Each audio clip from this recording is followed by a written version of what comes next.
interpret to the visitor, to the park, some idea of what can be found within this region, a better understanding of it, the interrelationship between the plants, the animals, the habitats. Jack Mead is director of the Trailside Museum in Bear Mountain. Today he's going to take us on a tour of that museum. We'll find out some history about the river during the Revolutionary War days. And then we're going to meet some of the creatures that used to and still do live along the Hudson when we come back right here on the river. The Trailside Museum in Bear Mountain. It's one of the first outdoor museums in the country. It stands on the same site where Fort Clinton once stood in 1777.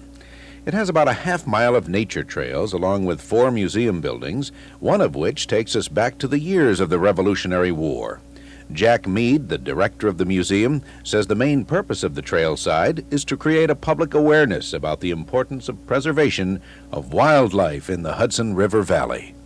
The basic role today would be to basically interpret to the visitor, to the park, some idea of what can be found within this region, a better understanding of it, the interrelationship between the plants, the animals, the habitats, how the history has affected the flora and the fauna, and also how the geology itself has affected walls, including the history itself, because if it wasn't for the geology, the fortifications would not have been built here.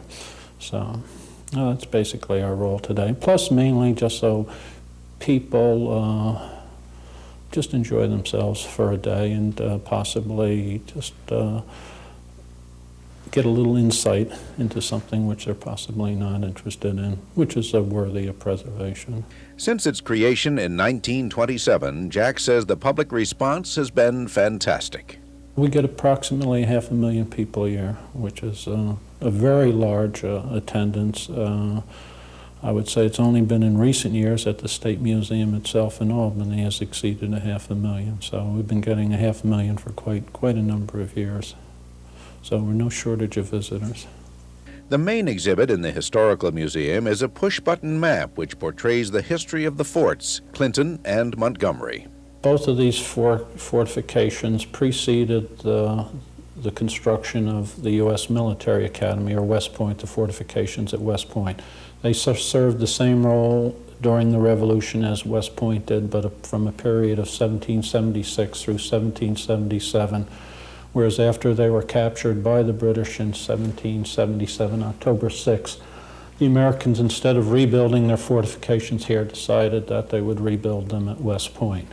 So this little map here locates where some of these things are.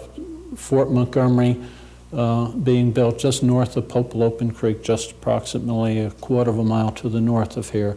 This was the first fortification that was built. It was primarily a river battery with 32-pound cannons. And 32-pound cannon, this is the weight of the ball. The cannon itself would weigh somewhere in the neighborhood of about 4,000 pounds.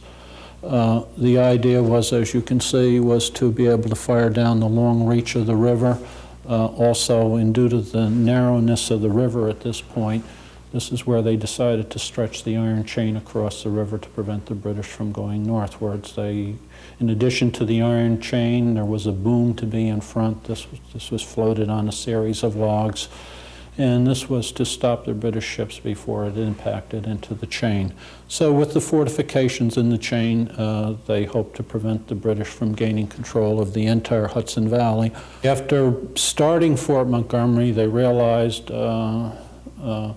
that the ground to the south of Fort Montgomery, here at Fort Clinton,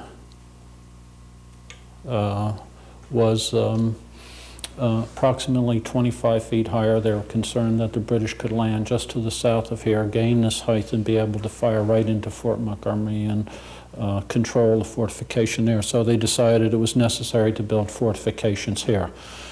So they erected fortifications at this point here, again with batteries firing downriver along with an outer redoubt to protect and back.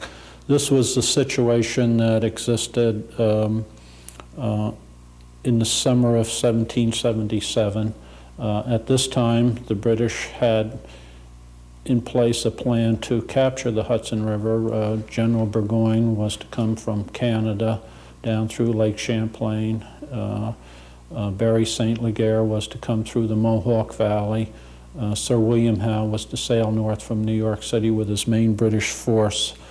But for some reason, it's still not very clear as to exactly why Howe did it.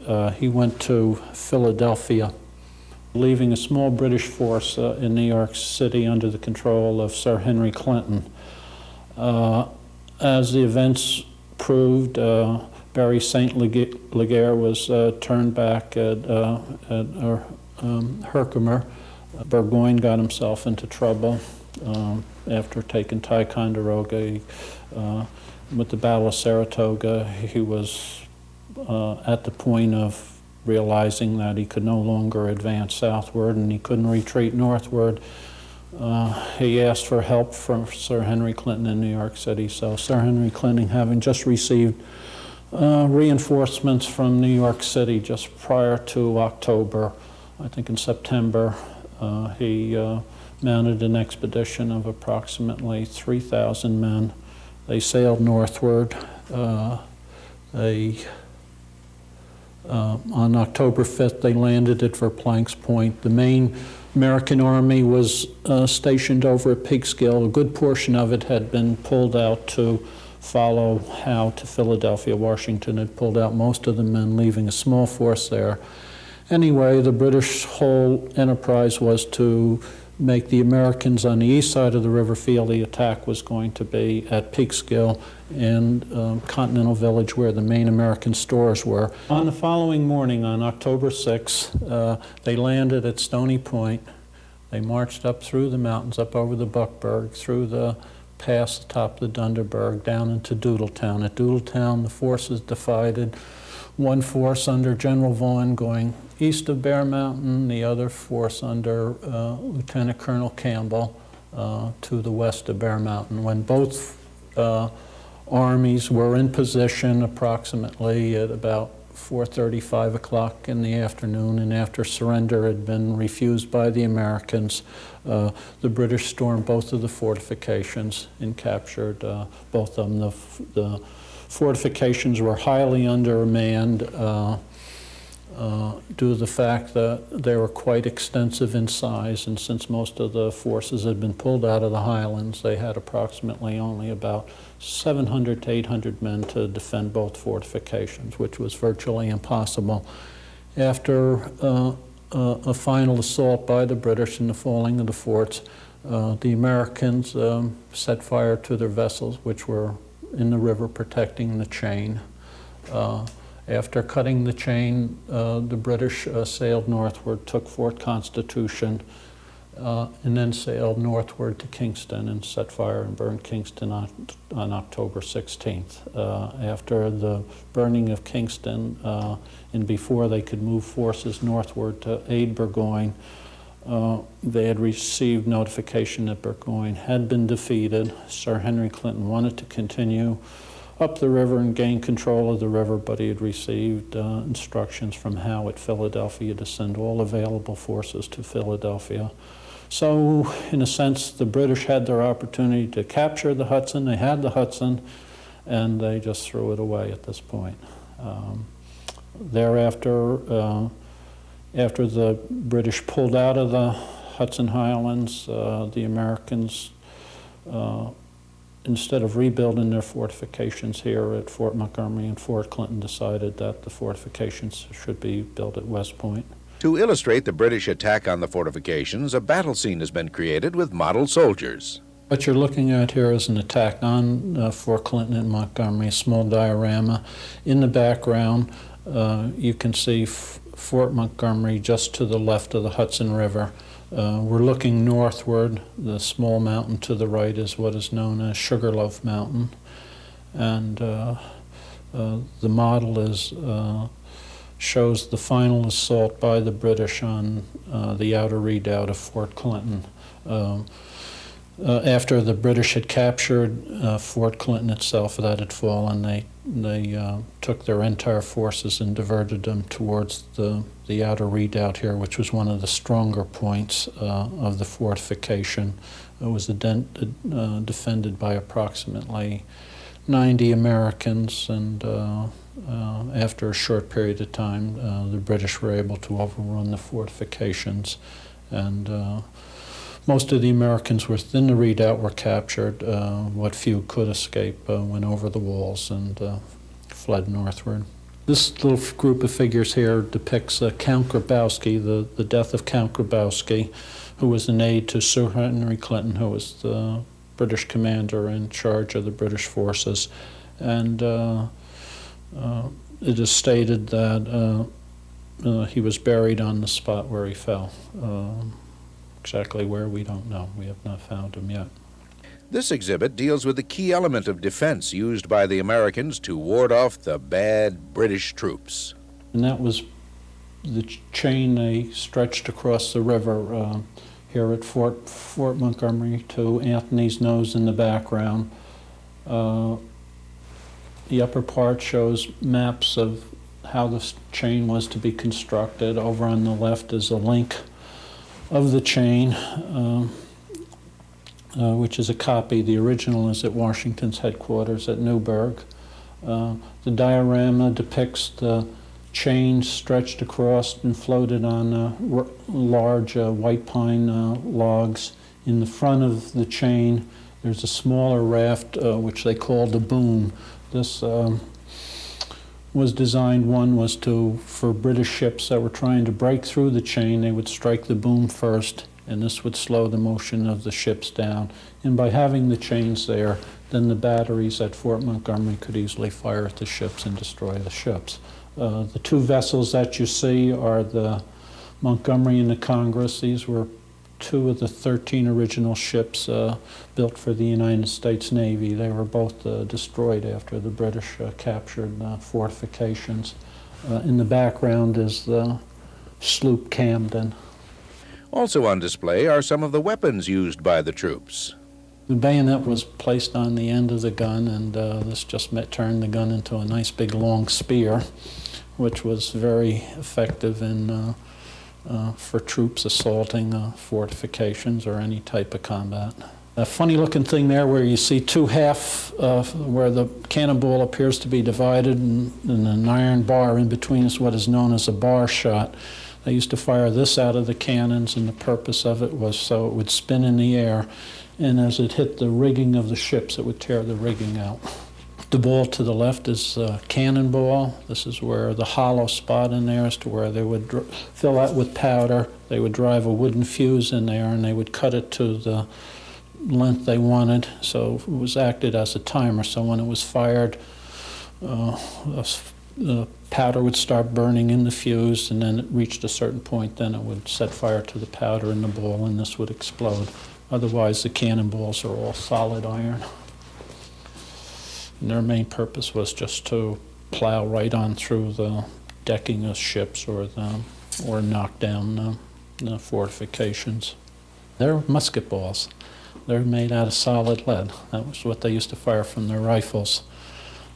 These items here are what is known as grape shot, and these they would put into either metal canisters or into bags, and they would, instead of firing the cannonballs from the cannons, they would fire these, and these would act as more or less as you were firing a shotgun, but naturally of much larger size ball. They were very effective in attacking troops. They were fired from fortifications against troops because they would just give a tremendous scattering of fire.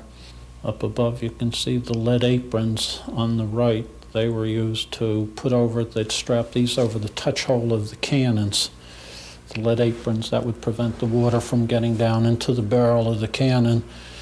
And you can see where the holes as to where they were tied on, but you can also see where the sentries took their guns and knocked the thing out to knock the charge out of their cannon, because they would have to load from the barrel. And these are two large wheels from a cannon carriage. These were recovered from the round redoubt at Fort Montgomery, to our knowledge, they're the only American cannon wheels recovered from the war still in existence. The front wheel is the large wheel is the front wheel. The smaller wheel is the back. If you look at the small illustration down on the bottom right, it shows their location on the cannon carriage. Very similar to the wheels aboard a carriage aboard ship, except aboard ship they were made out of wood instead of iron. These, we believe, were possibly cast in the Hudson Highlands. A display which includes portraits of the Revolutionary officers also is in this building. Main figure you see there is George Clinton. He was in charge of both fortifications, the overall command of Fort Montgomery and Fort Clinton. The scene you see there shows the British storming Fort Montgomery in the background. He was governor of New York State at the time. He was longest serving governor. He was elected 6 times and then later was elected vice president of the United States for 2 terms. The gentleman on the upper right is Major General Israel Putnam. He was in command of the Continental troops over at Peekskill at the time of the attack. The one down below is a painting of James Clinton, George Clinton's brother. He was in the immediate command of Fort Clinton at the time of the assault. Okay. And later on the left is a painting of Colonel Beverly Robinson. He was one of the Loyalist officers. He was also originally from across the river opposite West Point. His home was the Beverly Robinson House, which is still known as today. Due to his knowledge of the Hudson Highlands, he assisted Sir Henry Clinton in the attack on the fortifications. Couple of years, the Small Animal Life Museum has added some modern exhibits. The purpose mainly was to still exhibit the local frogs, salamanders, fish, and small animals of the region, but in a little different concept. Rather than featuring the animals, we decided to create various habitats which one can find within the park or in the immediate vicinity, and then place the appropriate animals within these habitats, and to draw the visitor's attention to the fact of the importance of this habitat to the survival of the animal. And you could pretty much say to get the message across, one, that if you're going to destroy the habitat, you're going to automatically destroy the animal. So this exhibit here is pretty much sums up what we're trying to do, just to point out that animals of the past have disappeared from the area, such as the mastodon, the woodland bison, the passenger pigeon. Almost the bald eagle was almost lost through DDT. And there is still, due to the destruction of the various habitats through growth, development, that some of the animals in this region are beginning to disappear or not as common as they once were, and also through pollution by various chemicals and things of this nature, other animals are slowly dying out. And we're just asking the visitor to stop and ask themselves, what will they leave their children? One of the exhibits is of the Hudson River. The upper exhibit shows a cross-section of the Hudson River right opposite Bear Mountain. The principal thing there is to show the various depths and the true bottom of the Hudson in comparison as to where the bottom is now. Some refer to the Hudson as being a drowned river, principally from the last glacial age. The ground was depressed here. This now permits the Hudson River to actually flow in as far as Albany and Troy. The true bottom, or the bottom of the channel, is approximately 800 to 900 feet below the present surface of the Hudson. The present bottom, which is now on top of the glacial fill and debris which was left by the last glacier, is approximately 180 feet beneath the surface. The river exhibit also includes a tank filled with water, fish, and a blue crab taken from the river. The Hudson River is a very important element as far as the wildlife of this region is concerned. Due to the marshes alongside of the river, the marshes serve as a food factory. Also, it's a nursery and a breeding area for a lot of the small fish, such as the striped bass, along with your shad and other animals. And it has a very important effect on the animal life of the region and the plant life. And here is a view of the Hudson, just north of the Bear Mountain Bridge, again looking toward Sugarloaf. This display is of the Iona Island Marsh, which is south of Bear Mountain on the west side. This depicts a typical canal within the marsh, where you see the cattails and the pickerelweed. And one unique thing about the exhibit is we show the actual tide going up and down. Presently it's at full tide. In about 15 minutes it'll be down at low tide there, and this keeps going back and forth all day long. Gives the people a little insight as to the importance of the marsh and how it operates by the fluctuation of the tide. There's a constant change which has taken place within the marsh. This is one of 4 marshes along the Hudson which were recently designated as national estuarine marshes. This is part of a large federal program which is where various marshes and wetlands have been designated for protection and also for research purposes. And here we have a demonstration of one of the habitats which can be found along the river. It's really a micro-habitat. It's the case of where in some places along very protected areas of the river you'll get very warm and dry environments, and one can find one of the 2 or both local lizards which are found in this region, the fence lizard and the blue-tailed skink, and also our only cactus of this area, the prickly pear. You'll find them both growing in the same area, very similar as you will find both of these animals in the Southwest, where you'll find the lizards and the cactus together. In the background you can see the Hudson River. This is located right along the scene, depicts a scene right along the Hudson River at Iona Island. This exhibit depicts a typical rattlesnake den, which you can find walking along the trails. Be careful. At these dens in the springtime and the fall, when they're emerging from hibernation or ready for hibernation, you will find the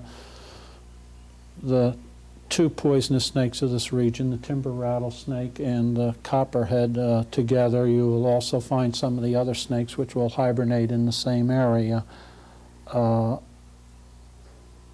Although poisonous, both are relatively shy snakes, and if you almost have to provoke them before they will actually make any attempt to bite you. As far as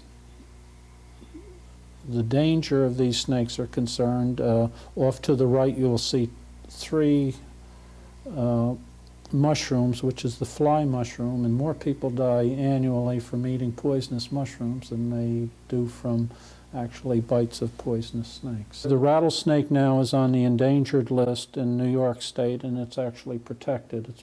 It's illegal to possess them or to actually kill them. So they are beginning to diminish in numbers, mainly through killing and, again, development. This exhibit here is on a typical field within a park, a dry field, and in the background a wet meadow. And the little creature you're looking at here now is a ribbon snake. These were once fairly common in the area, usually found around wet meadows or the inlets of streams and ponds or any damp area. And these are no longer found within the Palisades Interstate Park.